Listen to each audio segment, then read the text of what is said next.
Last वाला video बीच में actual में डिस्कनेक्ट हो गया था अचानक से, पता नहीं कैसे। कल से मेरे साथ बहुत ही रेयर चीज़ें हो रही हैं, तो वहीं से हम कंटिन्यू करते हैं। हार्डली 2 मिनट का बाकी रह गया करके वो चीज़, ठीक है।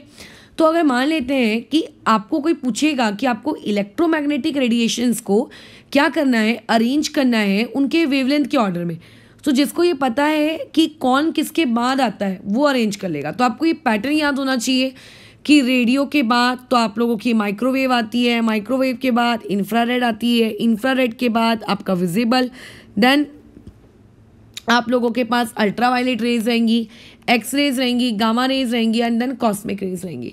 एंड ये उन लोगों के वेवलेंथ का क्या है करके ऑर्डर है, ठीक है। बस अब एक और चीज़, अभी हम लोगों ने जो नीचे वेव वाला पार्ट डिस्कस किया, इस वेव वाले पार्ट से हमें ये तो समझ में आ गया कि C equal to lambda into nu. So अगर मुझे C देखो एक कांस्टेंट है, so can I write it as C upon frequency equal to lambda.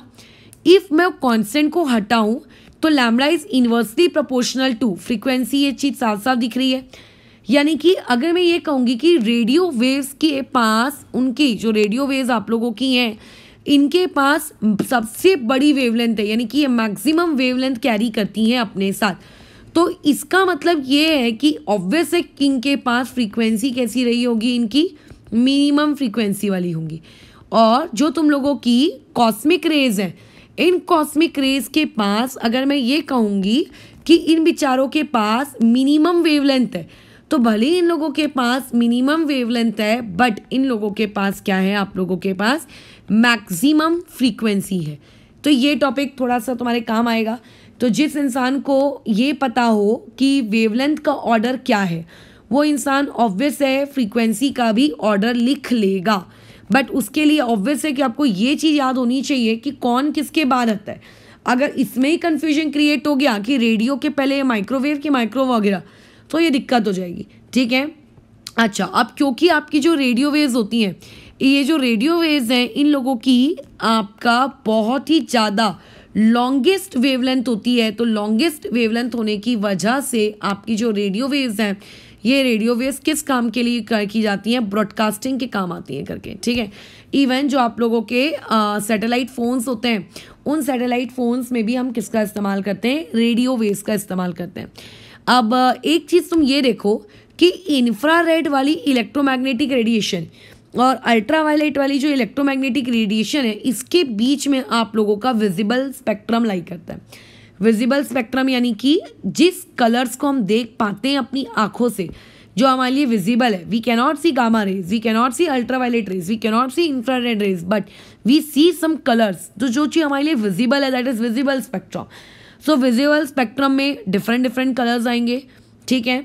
सो यहाँ पे तुम लोगों को बस ये चीज़ याद रखनी है, एक छोटा सा जीके फैक्ट, कि विजिबल स्पेक्ट्रम कहाँ से शुरू होता है और कहाँ पे ख़त्म होता है। एक आधी बुक आप मैंने ऐसी भी देखी थी जिसमें यहाँ लिखा था 750 नैनोमीटर्स, ये इस तरीके से ये वाली चीज़। तो कुछ बुक वाले चेंज करते हैं इस चीज़ को, तो ये वाला आप याद रखना। एंड प्रिसाइजली अगर मान लेते तो मैं कन्फ्यूजन आए कि अगर पेपर में 700 और 750 लेट से दोनों ऑप्शन आ गया, पहली बात तो इतना सारा सवाल आता नहीं है, बट लेट से फिर भी आ गया, तो तुम एक काम ये कर लेना करके कि यहाँ पर आप ये डिसाइड कर लेना कि 750 नैनोमीटर की 700 नैनोमीटर के लिए एक बार एनसीईआरटी रिफर कर लेना, ठीक है। एनसीईआरटी को देख लेना करके कि उसमें क्या लिखा है, उसके अकॉर्डिंग ही अपना आंसर मार्क करना, ठीक है, जो एनसीईआरटी में है वो। अच्छा, अब इसके अलावा एक और चीज़ ऑब्जर्व करो, ये जो हमारा विजिबल स्पेक्ट्रम है, इस विजिबल स्पेक्ट्रम में जैसे हमें पता है कि ये फॉलोइंग कलर्स होते हैं, इन कलर्स को मिक्स कर दोगे तो और कलर्स बनेंगे, बट ये आप लोगों के प्राइमरी कलर्स हैं। तो तुम ये देखो कि आपका जो रेड कलर है, ये रेड कलर आप लोगों का 700 नैनोमीटर के आसपास है, और जो आपका ये ब्लू कलर है, ये आप लोगों का 400 नैनोमीटर के आसपास है। सो रेड कलर से जब आप वायलेट कलर को अप्रोच कर रहे हो तो 400 नैनोमीटर आपका वेवलेंथ डिक्रीज हो रहा है। सो यानी कि आपको ये बात पता होनी चाहिए कि red colour is near to, ये नियर है, किसके नियर है आप लोगों के रेड कलर, इंफ्रारेड वाले के। किसके नियर है, आईआर के। आईआर के बाद आप लोगों को क्या देखने को मिलता है, रेड कलर। फिर जैसे जैसे जैसे जैसे तुम अप्रोच कर रहे हो, वेवलेंथ घटती जा रही है, और वायलेट के बाद फिर आप लोगों की एंट्री होती है ultraviolet. The colour near to ultraviolet is violet and the colour near to infrared is red. अच्छा, अब इसमें एक और चीज़ देखो, रेड से जब आप वायलेट जा रहे हो तो आपकी वेवलेंथ डिक्रीज हो रही है।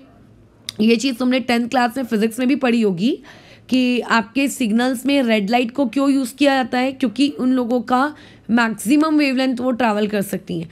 तो आपको इसमें ये भी याद रखना है कि विबग्योर वाले केस में, ठीक है, ये जो आपका विबग्योर वाला केस है, इस विबग्योर वाले केस में आपके वेवलेंथ का ऑर्डर क्या है, ये तो तुम्हें याद होगा ही होगा कि ऊपर में ये जो इलेक्ट्रोमैग्नेटिक रेडिएशंस का क्या ऑर्डर है, बट इसके साथ साथ विबग्योर में कौन सा वेवलेंथ का ऑर्डर फॉलो होता है ये भी याद रखना। ये तुम लोगों के कैसा काम आएगा, ठीक है, ये विबग्योर का जो वेवलेंथ का ऑर्डर है ये आपके काम आएगा। तो ऑब्वियसली अगर वेवलेंथ का ये ऑर्डर है तो इसका अगर तुम उल्टा कर दोगे तो वो किसका ऑर्डर बन जाएगा, फ्रीक्वेंसी का ऑर्डर बन जाएगा। तो यहाँ पे हम लोगों ने इलेक्ट्रोमैग्नेटिक रेडिएशंस के बारे में पढ़ा। बस अब एक चीज़ थोड़ी सी और याद रखें कि आपने जो ये इलेक्ट्रोमैग्नेटिक रेडिएशंस पढ़े हैं, जो ये कह रहा है कि आप लोगों का करके जो पार्टिकल है वो पार्टिकल एक है ही नहीं, बेसिकली वो एक वेव है। अभी तक उसको ये नहीं पता चला है करके कि उसके बाद ड्वेल नेचर है, अभी तक ये चीज़ पता ही नहीं चली। अभी हम आगे जाएंगे इसके बारे में। बट आपका जो मैक्सवेल है, इन मैक्सवेल का क्या स्टेटमेंट था करके कि नहीं करके ये तो एक आपके वेव है। सो अगर ये वेव है, क्यों ये वेव है, क्योंकि ये इंटरफेरेंस और डिफ्रैक्शन वाला फिनोमेना दे रही है। बट अगेन इसके कुछ ड्रॉबैक्स हैं। अब ड्रॉबैक्स नंबर 1 इसका सबसे बड़ा, अगर ये कंप्लीटली तरीके से एक वेव होती, ठीक है, अगर ये कंप्लीट तरीके से एक वेव होती, इसके अंदर पार्टिकल का एक रत्ती भर का नेचर नहीं होता, ठीक है। आपकी जो ये इलेक्ट्रोमैग्नेटिक रेडिएशन की जो ये थ्योरी है, ठीक है, जो ये कहती है करके कि आप लोगों का जो लाइट है, लाइट इज अ वेव, ये एक वेव है, इसके अंदर पार्टिकल नहीं है। अभी तक उनको ये पता ही नहीं चला है कि उसके अंदर दोनों है, ठीक है, राइट नाउ हमें पता ही नहीं है कि उसके अंदर दोनों चीजें हैं। बट हमें ये तो पता है ना कि हाँ दोनों होंगे, बट उसको नहीं पता था, तो उसने कहा कि नहीं नहीं करके ये वेव है। अगर ये वेव है तो फिर रिफ्लेक्शन और रिफ्रैक्शन ये दो फिनोमेना क्यों हो रहे हैं, ठीक है। चलो जान दो, रिफ्रैक्शन और रिफ्लेक्शन को छोड़ दो। आपके फिजिक्स में दो फिनोमेना और होते हैं, ब्लैक बॉडी रेडिएशन और एक का नाम होता है आपका photo electric effect.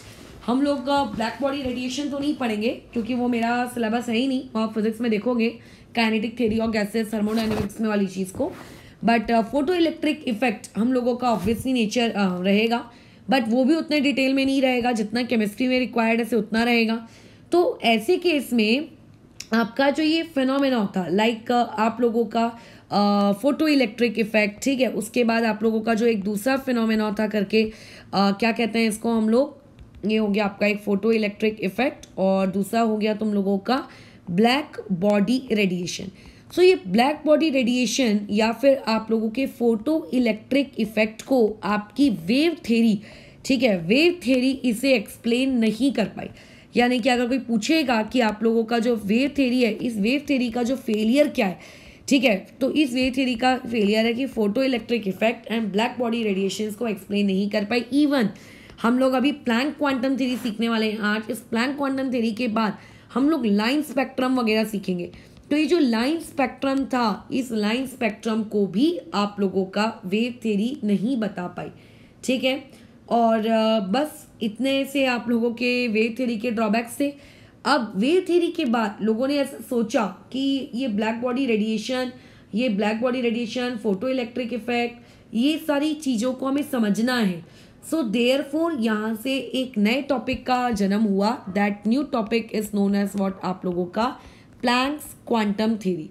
Planck quantum theory के बारे में तुम लोग अभी 11th या 12th जो भी मैं कहूँ, इसमें आप कुछ भी नहीं पढ़ने वाले। प्लैंक ने किस तरीके से ये चीज़ प्रूफ की कि वो फोटॉन्स के बारे में, एक आप टॉपिक पढ़ोगे फोटॉन्स, उसके बारे में कुछ भी नहीं पता है तुम्हें, ना ही तुम्हारा जानना तुम्हारा सिलेबस है। किस तरीके से वहाँ पे प्लैंक कांस्टेंट h की वैल्यू कैलकुलेट की गई, वो भी आपका सिलेबस नहीं है। हाउ प्लैंक क्वांटम प्रूफ, उसने प्रूफ कैसे दिया। अब बताओ, लाइट दिखती ही नहीं है तो लाइट का प्रूफ कैसे देगा वो, बट उसने दिया यूजिंग अ वाइड मैथमेटिक्स की मदद से, ठीक है। जिस मैथमेटिक्स को तुमने अभी तक सुना भी नहीं हो, ना ही तुम सुनने वाले हो 12th क्लास तक, ऐसी मैथमेटिक्स को उसने, एडवांस मैथमेटिक्स की मदद ली प्लैंक्स ने। सो बेसिकली क्वांटम मैकेनिक्स आप लोगों का बहुत इंटरेस्टिंग टॉपिक है, बट आपको 12th तक कुछ भी नहीं पढ़ना है। 12th तक सिर्फ एक टॉपिक पढ़ना है कि प्लैंक क्वांटम थ्योरी के 2 या 3 पोस्टुलेट्स और उसके अलावा उसके एक फार्मूला, उस फार्मूले से रिलेटेड उसके कांस्टेंट की वैल्यू, और तुम्हें न्यूमेरिकल सॉल्व करते आने चाहिए, बस खत्म। और कुछ भी नहीं है। जब आप हायर स्टैंडर्ड्स में कुछ पढ़ोगे, हायर स्टैंडर्ड का मतलब जब आप पीजी वगैरह करोगे केमिस्ट्री सब्जेक्ट में, फिजिकल केमिस्ट्री को चूज़ करके, तब आपको आएगी क्वांटम मैकेनिक्स। बहुत ही प्यारा है। मेरा खुद पीजी में क्वांटम मैकेनिक्स, केमिकल काइनेटिक्स और पॉलीमर केमिस्ट्री स्पेशलाइजेशन में मेरे फेवरेट टॉपिक्स हुआ करते थे। मुझे थर्मोडायनेमिक्स उतना कोई खास पसंद नहीं आता था करके, बोरिंग लगता था मुझे थर्मोडायनेमिक्स करके, but right, Planck quantum theory was very good. बहुत एडवांस मैथमेटिक्स उसमें इन्वॉल्व है, अच्छा टॉपिक है करके।